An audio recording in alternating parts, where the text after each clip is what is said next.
This is my 1991 GMC Cyclone engine build. It's got the L35 heads on it. I went and put new stainless valves with undercut stem.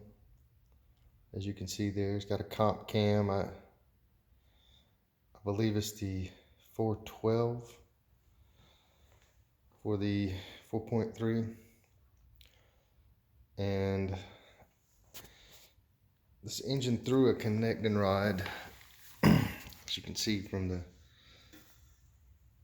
damage that was in the pan. It's been welded up and fixed, and actually that scratch there is where I was clearancing it for the rod. You can see where it's been hammered out to clearance it for these H-beam rods, and you can tell that I went ahead and had the billet 4-bolt main caps installed.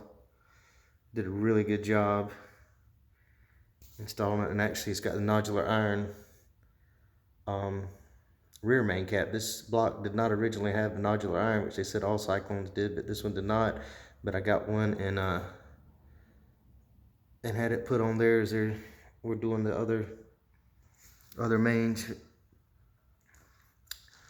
Anyway, just finishing it up. Just got the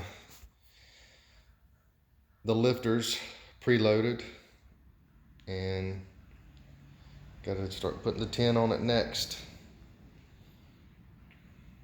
And the intake, I got 50-pound injectors to go in. It's going to have the stock turbo. Might go more walk around.